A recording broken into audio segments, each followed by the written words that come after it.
வார்த்தையை தியானிக்கும்படியாக நேரத்தை ஏற்படுத்தி கொடுத்திருக்கிறேன். அதற்காக காட்சியின் மூலமா நாங்கள் கற்றுக்கொள்ள திருப்பி பாராட்ட வேண்டுமாய்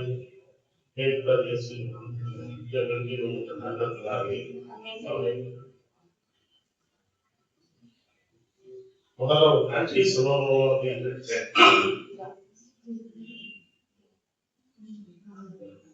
நம்மளுடைய ஆலயத்தினுடைய பாடல் குழுக்களுக்கு நன்றி சொல்லணும். என்னவோ தெரியல, இன்னைக்கு பாடல்கள் எல்லாம் ரொம்ப அருமையா மாதிரி நெகிழ்ச்சியா இருக்குது.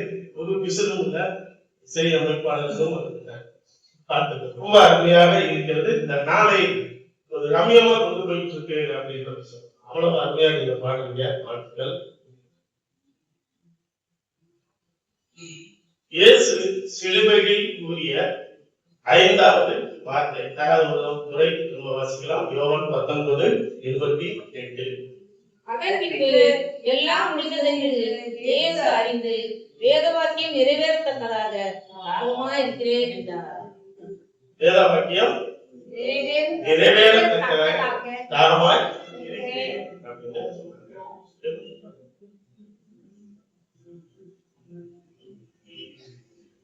இதுல 2 விஷயங்கள் அப்படின்னு சொல்லி நம்ம பார்க்கலாம். தாகமாய் இருக்கிறேன் அப்படின்றத, ஒன்று வேத வாக்கியம் நிறைவேறும் பொருட்டு அவர் சொல்றார். மற்றொன்று அவர் முழுமையான மனிதனாக சிலுவை பாடுகளை உணர்ந்தவராக அவற்றின்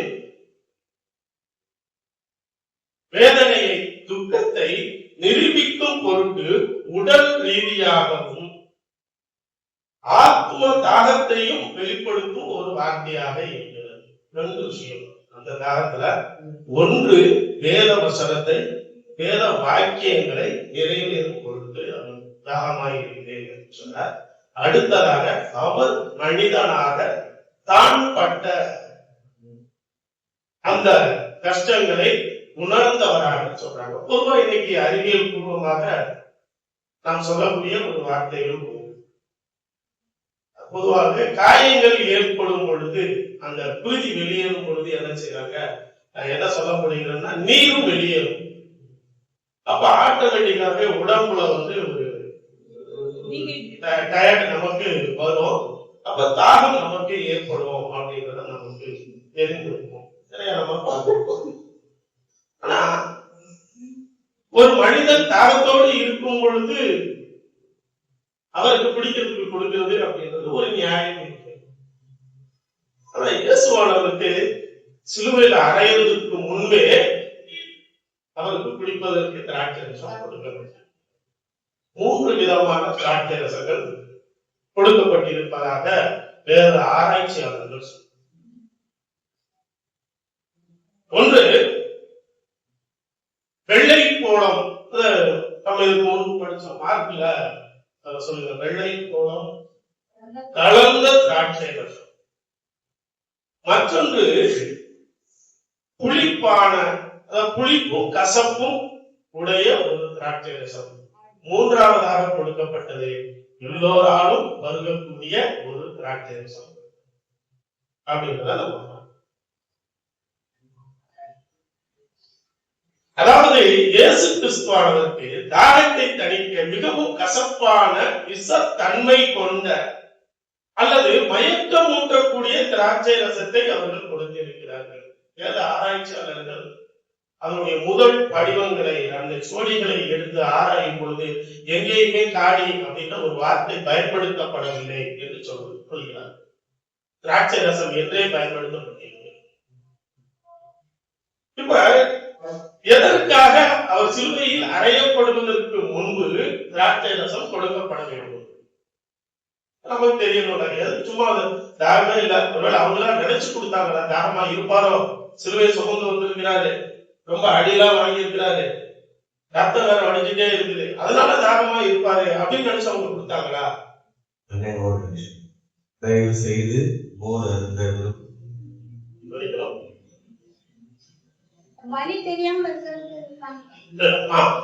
அதுவும் ஒரு காரணம்.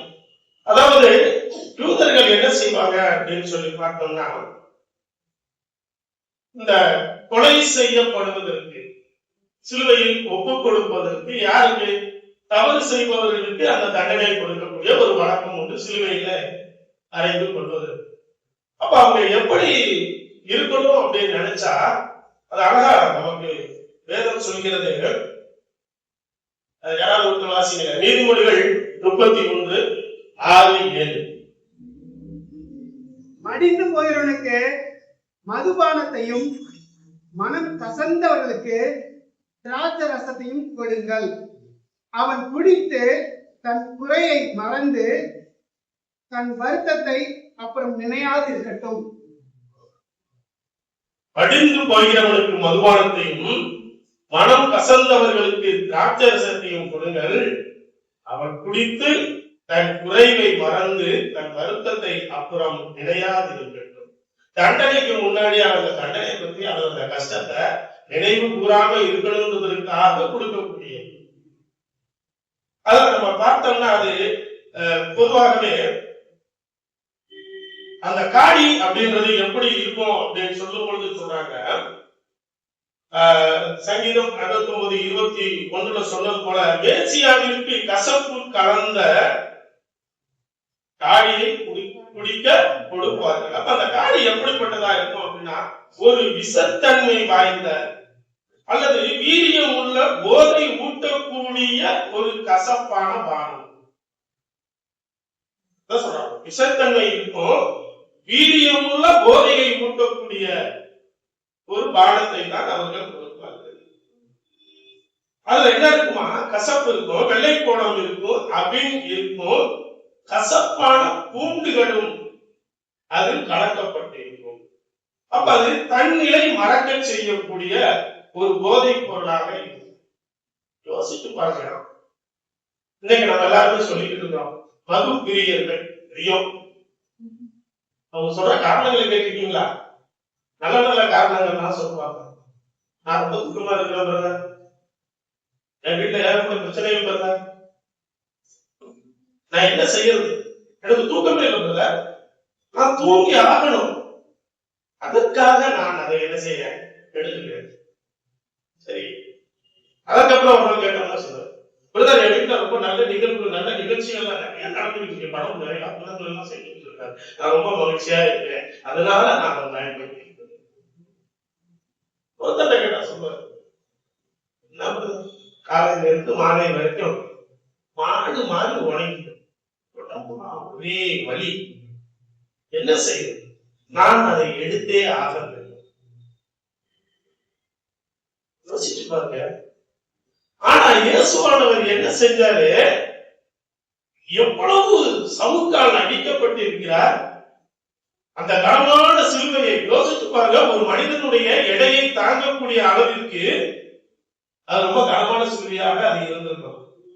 அதை சாதாரணமான பரப்புல, அது நிலப்பரப்புல அவர் தூக்கலாம், மழையில அதை தூக்கிட்டு மேலே எவ்வளவு வேதனைகளை அனுபவித்திருப்பார்.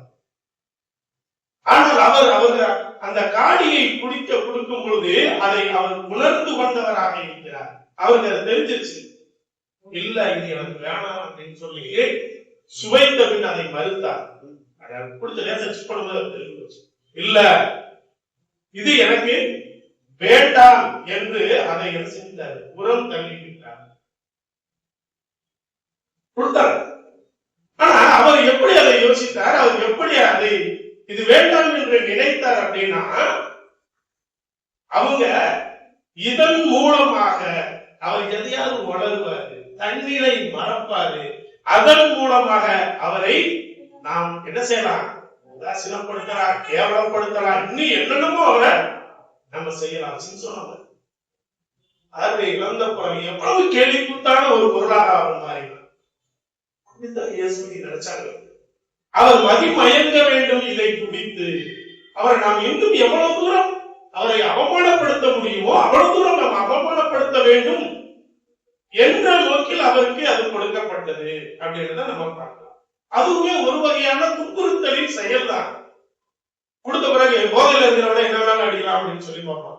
நம்ம பார்த்துக்கலாம், நிறைய இடங்கள்ல அந்த மாதிரி இருக்கிறவனுக்கு பார்த்தோம்னா போற வரவங்க நம்ம என்னங்க கூட்டம் கொஞ்சம் தப்பு மாட்டேன், சரி நம்ம வந்து தண்ணி தள்ளிட்டு போவோம், ஏதோ அனுபவத்துக்கு இருக்கு. ஆனா நம்ம வீட்டுல அடி வாங்க முடியாது, மணிக்கு வீட்டுல இருந்து நிறைய அடி வாங்கிட்டு இருப்போம். என்ன சொல்றேன்னு நினைக்காது, தலைவர் ஏற்கனவே சொல்லிட்டாங்க, சார் வேலை சொல்லிட்டு போயிட்டாரு அவங்க குடும்பத்துல இருக்கிற நிறைய விஷயங்கள, அதனால நான் அதற்குள் போக மாட்டேன். மத்தேயு 27:34 முறை வாசிக்கிறேன்.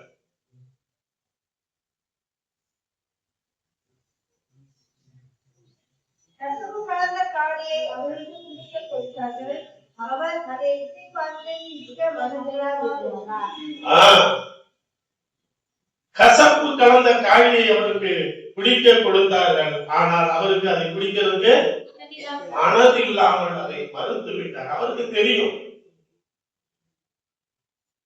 ஆனா யூதர்கள் சொல்லக்கூடிய காரணம் என்ன அப்படின்னு சொல்லி பார்த்தோம்னா, நாங்க உங்க காரியம் குடிக்கிறது அவன் வழி, நீ வர, நீ வழி தெரியாது, நீ எவ்வளவு துன்பப்பட்டாலும் நீ என்ன செய்ய வேண்டியது இல்ல, இந்த வழியை குறித்து நீ வருத்தப்பட வேண்டியதே இல்லை, மற்ற விஷயத்தை நீ என்ன வேணாலும் யோசிச்சு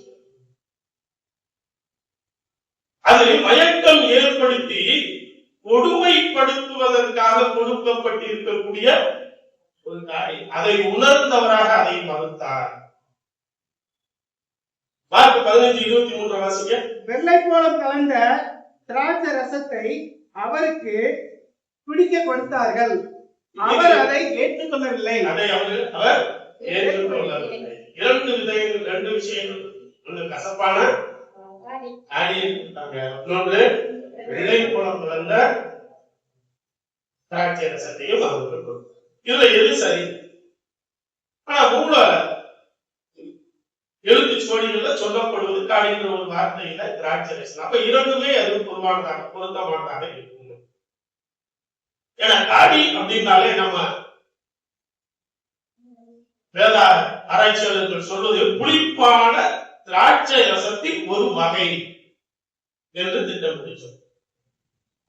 அதத்தான் சங்கீதம் 69:21 சொல்றது, கசப்பு கலந்த காடியை குடிக்க கொடுப்பார்கள் அப்படின்ற வேத வார்த்தை நிறைவேறும் பொருட்டு இந்த நிகழ்வு நடந்தது. சரி, அப்ப எப்பதான் அதை வாங்கினாங்க? தன்னுடைய வீரர் அழகு சொல்றாங்க, அந்த போர் வீரர்கள் பல மணி நேரம் என்ன செய்யறாங்க, இயேசுவோடையும் பிரயாணம் பண்றாங்க, அவரை சிலுவையில் அரைஞ்சு தொங்க விடுறாங்க. சொல்றாங்க 9ஆம் மணி நேரம் அவர்கள் உணவருந்த அமர்ந்தார்கள். அப்போது அவர்கள் குடிப்பதற்காக கொடுக்கப்பட்ட அந்த திராட்சை ரசத்தில் இருந்து ஒரு கடற்காலம் எப்படி இருக்கும் நினைக்கிறீங்க? பஞ்சு போல இருக்கும் அப்படின்னு சொன்னாங்க. அது ஒரு வகையான பஞ்சு தான். ஆனா அது எப்படிப்பட்டது அப்படின்றாங்க, ஒரு வெண்மையான நீர் உறிஞ்சும் திறன் கொண்ட ஒரு கடல் வாழ் உயிரி. கடல்ல கிடைக்கப்பட்ட ஒரு கடல் வாழ் உயிரி. அதை என்ன செய்யறாங்க, அதுல தோய்த்து ஈசோப்பு தண்டுல வைத்து அதற்கு நம்ம ஆய்வுல நிறைய போகலாம். ஏற்கனவே நான் நிறைய பக்கமா எழுதி வச்சிருந்தேன். நம்ம ஏதாவது ஆய்வு கட்டுரை சமர்ப்பிக்கிற இடத்துல சமர்ப்பிக்கிறதுக்கு முன்னாடி ஒண்ணு சொல்றாங்க, நீங்க முதல்ல ஸ்னாப்ஷீட்ஸை கொண்டுட்டாங்க. அதுதான் இப்ப இங்க இருக்குது. ஒண்ணு இல்லை, நானே நம்ம பக்கமா இருந்தது. ஏற்கனவே ஐயா டைமை பார்த்துட்டே இருக்கு, எப்படா முடிச்சு போவீங்க. அதனால நாங்க சுருக்கி கடைசியில் இப்ப ஸ்னாப்ஷீட்ஸ்ல தான் நம்ம கொண்டுட்டு வந்து வைத்து இருக்கிறோம். முடிந்தால் நீங்கள் வீட்டுல போய் பாருங்க. நான் ஒரே ஒரு விஷயங்களை ஒரு விஷயத்தை நான் பகிர்ந்து கொள்ள விரும்புகிறேன். சொல்லியிருக்காங்க, சொல்லப்படுது, வேத வாக்கியங்கள் நிறைவேற. வேத வாக்கியம் எப்படிப்பட்டதாக? நான் சிந்திப்பது நிறைய பேர் சொல்லுவாங்க, நான் பைபிள பலமுறை வாசித்திருக்கிறேன், நிறைய வார்த்தைகள் தெரிவிக்கிறது. உண்மையை சொல்கிறேன், நான் இந்த வேதத்தை வாசிக்கும் போதெல்லாம் என்னோட ஒரு பயம் அப்படின்ட்டு, ரொம்ப பயம். அந்த வார்த்தைகள் என்ன செய்யுது, என்னென்னமோ பண்ணுது. சமீபத்துல ஒரு முறை சகோதரர் ஆழ்த்தையோட பேசிக்கிட்டு இருக்கிறப்ப அவங்க கையில ஒரு புத்தகம் வச்சிருந்தாரு. அவர் கேட்டாரு எனக்கு ஒரு கேள்வி, ஆனா நீங்க கடைசியை புத்தகங்களை வாசிங்க அப்படின்னு சொல்லி. அப்ப நான் சொன்னேன், தேவபவன் அப்படின்னா ஒரு கேள்வி. மாதொரு பாகன் அப்படின்ற ஒரு நாவலை நான் வாசித்தேன். ஆனா அது எப்படி சொல்லி அவர் கேட்டார். அப்ப நான் சொன்னேன், ரொம்ப நல்லா இருக்குது. ஆனா அந்த கடைசி அத்தியாயம் கிளைமாக்ஸ் இருக்கு இல்லையா, அதை நான் பலமுறை வாசிச்சுக்கிட்டே இருக்கிறேன். நான் ஒவ்வொரு முறை வாசிக்கும் போதும் அது எனக்கு ஒவ்வொரு விதமான ஒரு பதிலை, ஒரு தீர்வை எனக்கு கொடுத்து கொண்டே யோசிக்காம ஒரு வார்த்தை சொன்னது, வேதமும் அப்படித்தானே. எவ்வளவு பெரிய உண்மை யோசிச்சுப்பாங்க. நாம் ஒவ்வொரு முறை வாசிக்கும் போதும் வேத வார்த்தைகள் நமக்கு புதிதான ஒன்றை நமக்கு சொல்லிக் கொண்டே. அதனாலதான் அவர் சொன்னாரு, வேத வாக்கியம் நிறைவேறினது, அதை அவர் உணர்ந்து. மூன்றாம் முறை அவருக்கு கொடுக்கப்பட்டது, அதை வாங்கி அருந்திய பின்புதான் தன்னுடைய ஜீவனை அவர் விட்டார் என்று நாம் யோசிச்சுப்பாங்க. இந்த உலகத்துல ஜீவ தண்ணீரை கொடுக்கக்கூடிய ஒரு குமாரன் எப்படி தாகமா இருந்திருப்பார். நாம பார்ப்போம், வேத வாக்கியங்கள் வேத வார்த்தை நிறைவேறும் பொருட்டு தாகமா இருந்தார். மற்றொன்று ஆத்ம தாகம் அவரிடம். அந்த ஆத்மா எங்கே? ஆவின்னு சொல்ல மாட்டேன், நடைமுறை நான் சொல்லும் பொழுது ஆவி அப்படின்றத நான் நிறைய தர்க்க ரீதியாக போயிருந்தேன். தர்க்கம் இல்ல, அது உண்மையும் கூட. அது நீங்க முடிந்தாலும் வாசித்து பாருங்க. ஆத்மா அப்படின்னா உயிர் தான். ஆத்மான்றது உயிர் தான். அந்த ஆத்ம தாகம் இருந்தது. அந்த ஆத்மா எப்படிப்பட்டதாக நம்மிடம் இருக்கு? அவர் நமக்கு கொடுத்திருக்கிறாரு, ஒரு உயிரை கொடுத்திருக்கிறார். திரும்ப அவரிடம் நாம் எப்படி செலுத்துவதற்கு தயாராக அவருடைய தாகம் எப்படி தணிக்கப்படும்? கசப்பான காடிய நாம அவருக்கு பிடிக்கிறோமா? தாகம் தணிக்கக்கூடிய சுவை மிகுந்த திராட்சை ரசத்தை அவருக்கு கொடுக்கும். நம்மளுடைய வாழ்க்கையை நாம் சிந்திக்க அடைகிறோம். மூன்று விஷயம் வேண்டாதீங்க, இனிமேல் எழுத இல்லை. 3 இடங்களில் நாம் எப்படி நடந்து கொள்கிறோம் என்று. பொது சமூகத்தில் நம்மளுடைய பங்களிப்பு, ஒரு கிறிஸ்தவனாக நாம் எப்படி, நம்முடைய இல்லங்களில் நாம் எப்படி கிறிஸ்தவனாக நடந்து, அவருடைய சமூகமான இந்த ஆலயத்தில் நாம் எப்படி ஒரு கிறிஸ்தவனாக நடந்து கொள்கிறோம். இந்த 3 விஷயத்தை நீங்க ஒரு முறை எப்போதாவது நீங்க ஃப்ரீயா இருக்கும்போது நீங்க அதை யோசிச்சு பார்க்க. ஒரு காலகட்டங்கள்ல நம்ம யாரும் கிறிஸ்தவங்கள் சொல்றது எனக்கு தெரிஞ்சு வேதக்காரர்கள் சொல்லுவாங்க. வேதக்காரர்கள் வேதத்தை பின்பற்றக்கூடிய எங்க ஊர் கிராமம் தான். சொல்லுவாங்க கிராமம் இன்று வரை காலையில 5 மணி ஆராதனை உண்டு, மாலை 6 மணி ஆராதனை தினமும் பழைய எங்க ஊர்ல இருக்கக்கூடியவர்களுடைய வீடுகள்ல நீங்க போனீங்கன்னா பழைய போட்டோக்களை நீங்க பார்த்தீங்கன்னா அவங்க கையில பல்பு போட்டோ எடுக்கும் போதே பல்புல கையில வச்சுதான் போட்டோ எடுக்கணும். அதுதான் அவங்க ரொம்ப பெருமையா இருக்கு. நம்ம ஆலயத்துல வரும்போது பல்புல எடுத்து பார்த்ததுக்கே வெட்டப்பட்டு இருக்கோம். கேட்டா ரொம்ப சொல்லுவாங்க, இதுல இருக்கும்போதுதான் நம்ம வேற வசனங்களை இதுல பாக்குறோமா இல்ல வேற எதையும் பாக்குறோமா நமக்கு தெரியாது. நம்ம படைத்த தேவனுக்கு தான். ஆனால் நாம் அந்த பொது சமூகத்தில் எப்படிப்பட்டவர்களாக இருக்கும்? பொறுப்புள்ளவர்களாக இருக்கிறோமா? உண்மையான கிறிஸ்தவர்களாக இருக்கிறோம். அன்பு சகோதரர் மறைந்த சாம்சன் ஒரு முறை நாங்கள் ஆண்கள் ஜெபக்குழுவை மூலமாக ஜெபக்குழு மூலமாக ஒரு குழுக்களாக இருந்து ஒவ்வொரு முறையும் ஒவ்வொரு குடிகளையும் ஒவ்வொருவரும் ஒரு ஏதாவது ஒரு மெசேஜ் கொடுக்கணும் அப்படிங்கும் போது அவர் ஒரு முறை கொடுத்தாரு. இது என்னால் மறக்கவே முடியல. அது ரொம்ப இயல்பான யதார்த்தமான ஒரு விஷயம். கிறிஸ்தவர்கள் எப்படிப்பட்டவர்கள், எப்படி எந்த நிலையில் இருப்பவர்கள் சொன்னாரு. நான் விரைவாக முடிச்சுல வருத்தப்படலாம். 3 விதமான கிறிஸ்தவர்கள். 3 விதமான கிறிஸ்தவர்கள்: பண்டிகை கிறிஸ்தவர்கள், வார கிறிஸ்தவர்கள், பெயர் கிறிஸ்தவர்கள். பண்டிகைக்கு மட்டுமே ஆணையிடுகிறோம். கிறிஸ்துமஸா இருக்கட்டும், நியூ இயரா இருக்கட்டும், ஈஸ்டரா இருக்கட்டும் அல்லது இந்த புனித வெள்ளியா இருக்கட்டும், இந்த நாட்களில் மட்டுமே தன்னை கிறிஸ்தவர்களாக நினைத்து வருபவர்கள். வார வாரம் கிறிஸ்தவமா வருவோம், ஆலயத்தில் இருப்போம், பாடம் பாடுவோம், வசனங்களை கேட்போம், வார்த்தைகளை கேட்போம், காணிக்க போடுவோம், போய் கிறிஸ்தவர்களுக்கான வாழ்வியல் முறை நமக்குள்ள இருக்கா அப்படின்னு நம்ம நினைக்கிறோம். சில பேர் இருப்பாங்க பேர்ல மட்டும்தான் கிறிஸ்தவ, ஆலயத்துக்கும் வர்றதில்ல, எதுக்குமே வர்றதில்ல. ஆனா அவருடைய பெயர்ல ரொம்ப அழகா கிறிஸ்தவ பெயர், அவருக்கு பெயர் அளவில் கிறிஸ்தவர்களாக இருக்கிறார். இது உண்மையிலே நாம் யோசிக்க வேண்டிய ஒரு விஷயமாக இருக்கிறது. நாம் கிறிஸ்தவர்கள் அல்லாமல் அல்லது கிறிஸ்தவர்களுக்கான குணநலன்கள் இல்லாமல் இருப்பவர்களாக இருந்தோமானால் எப்படி அவருடைய தாகம் தணிப்பவர்களாக நம்மளுடைய ஆத்மா இருக்கும்? நம்ம ஆத்மா அவருடைய தாகத்தை தணிக்குமா? இல்லையே. நம்ம பக்கத்து வீட்டுக்காரனுடைய உத்தரவாதம் இல்லையே, சகோதரனோட உத்தரவாதம் இல்லையே, அன்பை வெளிக்காட்டுறது இல்லையே. நம்ம வேலை செய்யக்கூடிய, அதாவது பணியில் இருக்கக்கூடிய இடங்கள்ல நாம எப்படி கிறிஸ்தவர்களாக முன்னிலைப்படுத்திக் கொண்டிருக்கிறோம்? யாரையாவது மன்னிக்கிறோமா?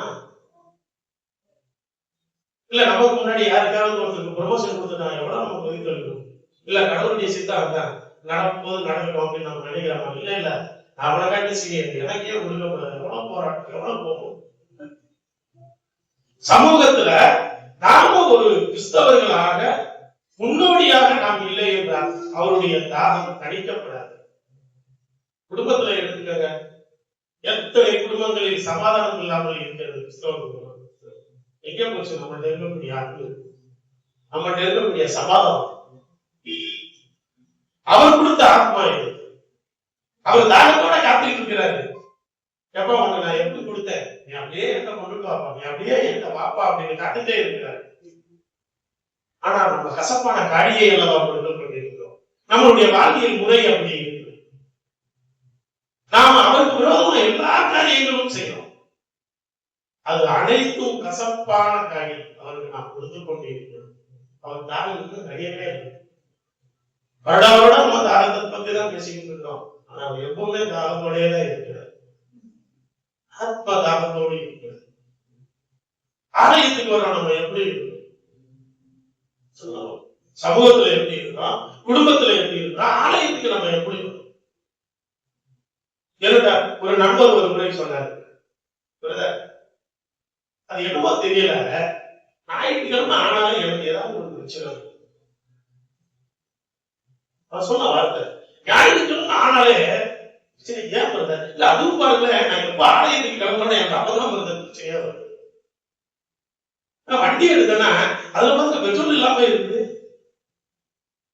அப்படியா பாருங்க, காலையில எரிஞ்சு போல வயிறு என்னென்ன படம் பண்ணுது என்னன்னே தெரியல. நான் சொன்னேன் இல்ல பிசாசம் கூடவே இருக்கிறான், அதே உங்களை தடுத்துக்கிட்டு இருக்கிறான். வேத வசனத்தை நீ கேட்க போக கூடாது, நீ போகாத இந்த இடத்துக்கு அப்படின்னு அவன் உங்க கூடவே இருக்கிறான். அவன் தான் உங்களை வெளியே செஞ்சுக்கிட்டு இருக்கிறான். அதனால முதல்ல நீங்க அவனை ஜெயிச்சுட்டு அதுக்கப்புறம் நீங்க என்ன செய்யுங்க, வாங்க. குறித்த நேரத்திற்கு நம்ம ஆலயத்துக்கு வரவிடாம பிசாசம் தடுக்கிறான். முதல்ல அந்த பிசாசனை ஜெயிச்சுட்டு நம்ம வரணும். குறித்த நேரத்திற்கு எத்தனையோ உபதேசங்கள், போதகர்கள், ஊழியர்கள் சொல்லிட்டு இருக்கிறாங்க, ஏங்க ஒரு 10 மணிக்கு ஒரு பஸ்ல டிக்கெட் புக் பண்ணிட்டு நான் 9 மணிக்கு போய் உட்கார்ந்து இருக்கிறோம். ஒரு பிளைட்ல 9 மணிக்கு அப்படின்னா 7 மணிக்கு நம்ம இருக்கணும், 8 மணிக்கே போர்டிங் உள்ள போனோம். அதுக்கு நம்ம போறோமே. ஒரு தொடர்பட்டியில நம்ம பயணம் செய்யணும்னா எவ்வளவு முன்கூட்டியே நம்ம போறோம், எவ்வளவு டென்ஷன் ஆகலாம். 1 மணி நேரம் இருக்கும். இந்த ஆட்டோல போவோம், டிராபிக் ஆச்சுன்னா நம்மள அறியாம ஒரு படம் வருது, வேர்த்து கொட்டுது, ஐயோ நான் ரிசர்வேஷன் பண்ணிட்டேனே, அவன் எனக்காக காத்திருப்பானே, காத்திருக்க மாட்டானே, போயிடுவானே. அப்ப ஆண்டவர் மட்டும் உங்களுக்காக அங்கே இருக்கணுமா? எப்படி உங்களுடைய ஜபம் கேட்கப்படும்? நீங்க தாமதமா ஆலயத்துக்கு வந்து தாமதமாக வேண்டுதல் செய்தால் உங்களுக்காக ஆசீர்வாதங்களும் தாமதமாகவே நாம் அதை உணர்வு. நாம் அவருடைய தாகத்தை தணிக்கக்கூடியவர்களாக நாம் மாறுகிறோம். கிறிஸ்தவனாக எல்லோருக்கும் முன் உதாரணமாக இருக்கக்கூடியவர்களாக நாம் இருந்தோமானால் சுவை மிகுந்த திராட்சை ரசமாக அவர் பருகுவதற்கு ஏற்ற ஆத்மாக்களாய் நாம் இருக்கிறோம்.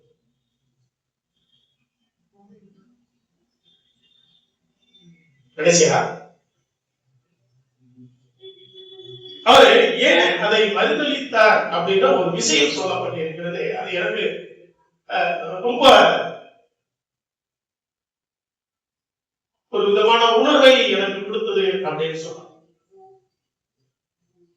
அது இயேசு காடியை விட இது வந்து மாறானது. காந்தியில இது ஒரு மாதிரி வித்தியாசமா இருக்கே, ஏன் வேண்டாம் அப்படின்னு நினைச்சதுக்காக சொன்னா ஒரே ஒரு விஷயத்த சொல்றாரு. பரமபிதா அவர் சகிப்பதற்காக ஏற்பாடு செய்திருந்த அந்த பாடுகளில் ஒன்று கூட குறுகிவிடாமல், ஐயோ ஒன்னும் நம்ம நிறைவேற்றாமல் போயிடக்கூடாது என்பதற்காக அவர் அது மறுதளித்தார். எவ்வளவு பாடுகள், எவ்வளவு துன்பங்கள், எவ்வளவு கஷ்டங்கள், எவ்வளவு வழிகள் அவருக்குள் இருந்திருக்கும். அந்த நேரத்திலையும் இன்னைக்கு நம்ம காரணம் சொன்ன இன்னைக்கு மதுப்பிரியர்கள் சொல்லக்கூடிய காரணங்கள் எப்படியா இருக்கு. ஆனா அவர் சொல்றாரு, ஐயோ என்னை படைத்த பிதா இந்த சிலுவையில இருந்து இந்த சிலுவையிலும் நான் என்னென்னலாம் செய்யணும்ன்றத ஒரு திட்டமிட வச்சிருக்கிறாரு. ஒருவேளை நான் அதை பருகினால் என்ன செய்கிறோம், நிறைவேறாமல் போய்கிறோம். சிலுவையில் நான் கூறுவதற்கும் செய்வதற்கும் இது தடையாய் இருக்கும் என்பதை உணர்ந்து தன்னுடைய தாகத்தை அவர் என்ன செய்தார், கட்டுப்படுத்தி கொண்டார். பேசுறதுக்கெல்லாம் பேசி பிடிச்சிட்டு கடைசியா தன்னுடைய ஆவியை எப்போது ஒப்பு கொடுக்கணும் என்று தீர்மானித்தாரோ அப்போ என்ன செஞ்சாரு, அந்த திராட்சை ரசத்தை வாங்கி என்ன செய்தார், தன்னுடைய ஆவியை பார்க்கிறோம். இதன் மூலமாக நாம் அறிந்து கொள்ளக்கூடிய உணர்ந்து கொள்ளக்கூடியது ஒன்றே ஒரு மாத்திரம். நாம் அவருக்கு அவருடைய தாகத்தை தீர்க்கக்கூடியவர்களாக, அவருக்கு பிடித்தமான அல்லது கிறிஸ்தவர்களாக, உண்மை கிறிஸ்தவர்களாக நாம் வாழும் பட்சத்தில் ஒரு சுவை மிகுந்த திராட்சை ரசமாக அவர் வருவதற்கு ஏற்றதாக நாம் இருப்போம் என்பதை உணர்ந்து நாம் நம்முடைய வாழ்வியலை வழிநடத்த கர்த்தர் உதவி புரிவாராக. ஆமென்.